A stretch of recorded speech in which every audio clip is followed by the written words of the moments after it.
Question raise అవుతుంది అందరికీ, ఎందుకు వచ్చేసారు? బాగున్నారనేది ఎవరు అడగట్లే, లిటరలీ బయటికి ఎందుకు వచ్చారంటున్నారు మెసేజ్లలో ప్రతి దగ్గర. సో నాకైతే నాకు ఆ రోజు లిటరలీ మెంటల్గా నేను ఫిక్స్ అయిపోయి, అంటే చాలామందికి ఎందుకు మాకు లేరా అమ్మ వాళ్ళు, మాకు లేదా ఫ్యామిలీ అని చాలామంది అనుకుంటుంటారు. కానీ ఒక విషయం గుర్తుపెట్టుకోవాలి, అంటే బిగ్ బాస్ హౌస్లో వాళ్ళకు కూడా ఉంది ఫ్యామిలీ, వాళ్ళు కూడా అదన్నీ ఫేస్ చేశారు అండ్ చేస్తున్నారు నాతో పాటు. బట్ నాకేంటంటే చాలా చిన్న స్థాయి నుంచి వచ్చినోని, లైక్ నేను ఎక్కడో మారుమూల ప్రాంతం నుంచి, నాకు ఏ బ్యాక్ సపోర్ట్ లేదు, నాకు ఏ సీరియల్ తెలియదు, ఏ సినిమా తెలియదు, ఏం తెలియదు. నాకు మీలాగానే ఒక కెమెరా, ఒక ఫోన్ పట్టుకోవాలా, ఫోన్లో వీడియోలు రికార్డ్ చేయాలా, అప్లోడ్ చేయాలా, ఇదొక్కటే తెలుసు. తర్వాత నన్ను నేను ఎలాగైనా తీర్చిదిద్దుకొని నేను ప్రూవ్ చేసుకొని బయట నేనేంటి అనేది తెలిపియాలి జనాలకి అని చెప్పేసి నేను సొంతంగా సాంగ్స్ రాసుకోవడము. నాకేంటంటే ఓన్ వరల్డ్ చాలా ఇష్టం. ఫస్ట్ థింగ్, నా సొంత ప్రపంచం అనేది నాకు చాలా ఇష్టము. సో దానివల్లనే నేను రాను బొంబాయికి రాను అనే పాట క్రియేట్ చేసి మీ అందరి ఆశీస్సులు పొందిన ఈరోజు రాను బొంబాయికి రాను near by 1 billion is industry hit. నా పొటెన్షియల్ బిగ్ బాస్ హౌస్లో చాలామంది చూశారు, నా ఎఫర్ట్స్, నా పొటెన్షియల్ ప్రతి ఒక్కటి చాలా పర్ఫెక్ట్ ఉండేది. నేను ఆడిన గేమ్స్ కావచ్చు, ప్రతిదీ చాలా బాగున్నాయి. అండ్ నాకు అక్కడ సపోర్ట్ కూడా పర్లేదు, బాగుంది. నేను ఎవరిని కూడా బ్లేమ్ చేయదలుచుకోలేదు, బికాజ్ అందరూ నాతో చాలా బాగుండేది అండ్ నేను కూడా అందరితో బాగున్నా. ఎవ్వరు కూడా నా దగ్గర కొంచెం ఏదన్నా నెగిటివ్గా మాట్లాడాలి అంటే కొంచెం ఆలోచిస్తారు, ఎందుకంటే నేను ఎవరితో కూడా ఫేక్గా లేను, చాలా జెన్యున్గా ఉన్నా. అండ్ నాకేంటంటే లిటరలీ ఎట్లుంటుంది తెలంగాణలో, ఊర్లకి వెళ్ళి వచ్చినాను. లిటరలీ నేను ఈరోజు ఇది షూట్ వేసుకున్నా, గాగల్స్ పెట్టుకొని వచ్చిన, ఇదంతా కాదు మ్యాటర్. ఏంటంటే ఇదంతా షో అప్ అంతే, ఓపెన్గా మాట్లాడుకోవాలంటే. ఇట్లా ఉంటేనే జనాలు లైక్ చేస్తున్నారు బయట. వాస్తవమా కాదనేది మీకు తెలుసు. నేను ఏది ఉన్నా సరే, నేను ఏ రేంజ్కి వెళ్ళినా సరే, ఎన్ని నగలు తీసుకున్నా, ఎన్ని డబ్బులు తీసుకున్నా, ఏది తీసుకున్నా మనిషి అనేది మాత్రం నేను గుర్తుపెట్టుకుంటా. అదే రీజన్ తోటి నేను కూడా ఒక మనిషినే. మా అమ్మ కోసం నేను బయటికి వచ్చేసాను. నాకు మా అమ్మ అంటే చాలా ఇష్టము. మా అమ్మకి నేను వచ్చే ముందు షుగర్ అటాక్ అయింది. నేను బిగ్ బాస్కి వెళ్ళే ముందు షుగర్ అటాక్ అయింది. సో అమ్మకి లిటరలీ ఆరోగ్యం బాగాలేకుండే. సో నాకు రోజు ఒకటే మైండ్లో అదే తిరుగుతుండే. ఒక 2-3 వారాల తర్వాత లిటరలీ మా ఫ్యామిలీ మర్చిపోయినా నేను. అంటే కళ్ళలో కూడా లైక్ వాళ్ళ ఫేసెస్ అవన్నీ ఏవి కనిపించట్లే. నేను అసలు షాక్ అయిపోయినా. నేను ఇంత చేస్తుంది మా పేరెంట్స్ కోసం కదా, నా ఫ్యామిలీ కోసం కదా, నాకు వాళ్ళు అసలు ఏంటి గుర్తుకు రావట్లేదు. అంటే అక్కడ అంత ఎడిక్ట్ అయిపోయినా మేము బిగ్ బాస్ హౌస్లో. 24/7 బిగ్ బాస్ 24/7 బిగ్ బాస్ గురించే ఆలోచించాలి. అక్కడ ఒక్క సెకండ్ అలా ట్రాక్ తప్పినా కూడా మేము టాస్క్లు ఆడలేము, అసలు ఏం చేయలేము అక్కడ. సో చాలా గట్స్ కావాలి, చాలా ఎఫర్ట్స్ పెట్టగలగాలి, చాలా పేషెన్స్ కావాలి. Bigg Boss is not a joke. కానీ నిజంగా నాకు మీరు చేసిన ఆ ఎఫర్ట్స్ మీరు నిజంగా ఎంతమందికి షేర్ చేసి ఉంటారో. రామురాతుడికి ఓట్ చేయండి, రామురాతుడు ఎలిమినేషన్ దగ్గరలో ఉన్నాడని చెప్పి మీరు ఎంతమంది నాకు సపోర్ట్ చేసి ఉంటారో నేను ఊహించగలుగుతా. బట్ నాకేంటంటే ఒకటి ఒకవేళ నామినేషన్ ప్లేస్లో మా అమ్మ బిగ్ బాస్ ఉంటే డెఫినెట్గా నేను బిగ్ బాస్ని నామినేట్ చేస్తాను. మా అమ్మని చేయలేను, ఎందుకంటే నేను మా అమ్మ నాకు జన్మనిచ్చింది.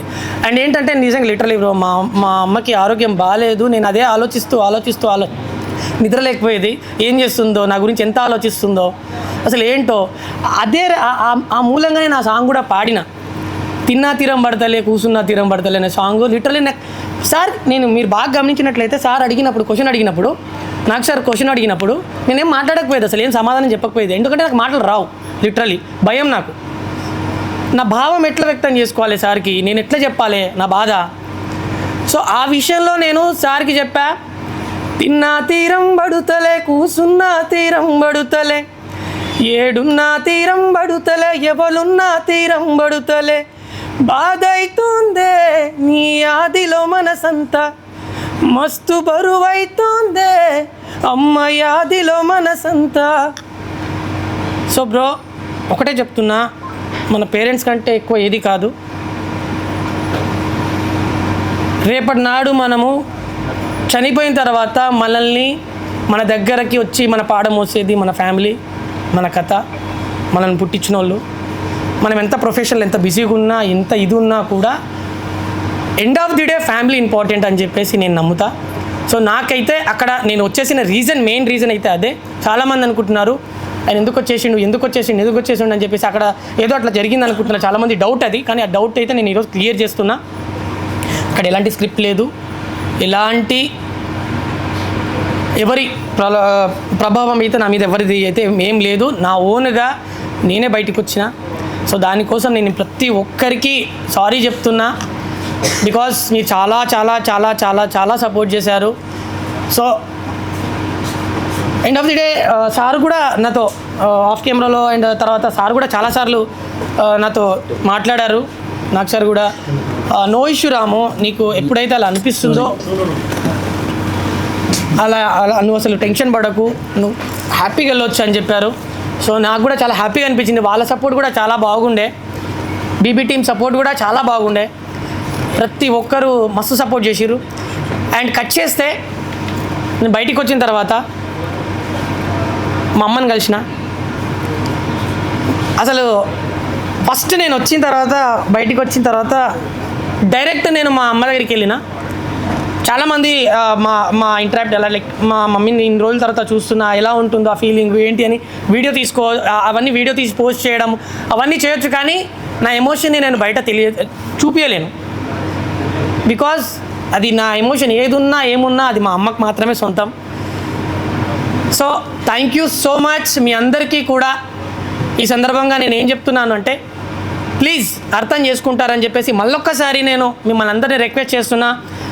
నేను అక్కడ ఎంటర్టైన్మెంట్ ఎంతవరకు చేసినానో చేయలేదో తెలియదు, బట్ ఫ్యూచర్లో మాత్రం ముందు సినిమాలలో కనిపించబోతున్నా. Thank you, literally thank you. చాలా పెద్ద సంస్థల నుంచి కాల్స్ వచ్చాయి. రాము రాథోడ్ గారు మీరు ఏం చేశారో అదంతా పక్కకి పెట్టండి, బట్ మీరు చాలా చాలా జెన్యున్గా ఉన్నారు. మీ యాటిట్యూడ్ కానివ్వండి, లిటరల్లీ అంటే లైక్ చాలామంది ఒక ఆన్ కెమెరాలో అలా ఉంటారు, కానీ మీరు లిటరల్లీ ఒక ఊర్లో ఒక పిల్లగాడు ఎట్లుంటారు, ఊర్లో అబ్బాయి ఎట్లుంటారు, తమ్ముడు ఎట్లుంటారు, అన్న ఎట్లుంటాడు, మా ఇంట్లో ఫ్యామిలీలో ఎవరైతే ఉంటారో ఆ చిలిపిగా చేస్తూ లిటరల్లీ అలాగే ఉన్నారు మీరు. మాకు చాలా బాగా నచ్చింది అది అని చెప్పేసి చాలామంది పెద్ద మహానుభావులు నాకు కాల్స్ చేసి తర్వాత వాళ్ళు పిలిపించుకొని మాట్లాడడము అండ్ ఆఫర్లు ఇవ్వడం మూవీస్లలో. అండ్ రీసెంట్గా ఒక 4 మూవీస్కి సాంగ్స్ పాడాను, అది రాబోతుంది.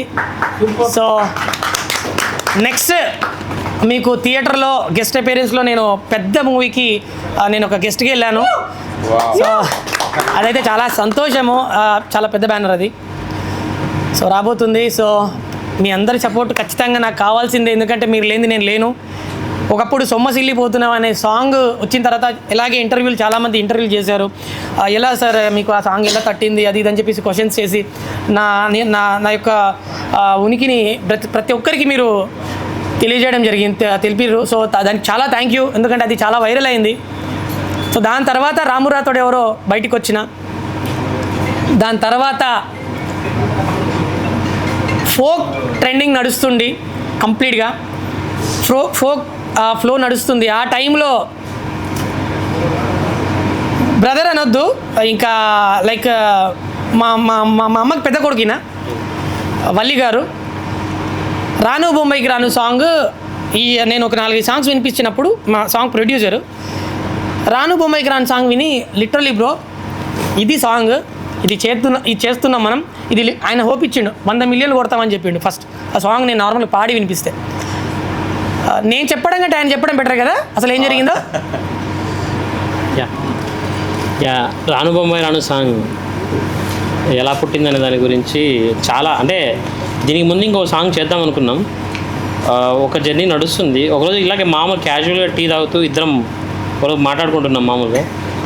అప్పుడే నాకు ఈ పాట వినిపించింది ఒక 2 లైన్లే. ఇంకా అప్పుడు ఈ రానుబొంబారాని లైన్ కూడా వినిపించలేదు.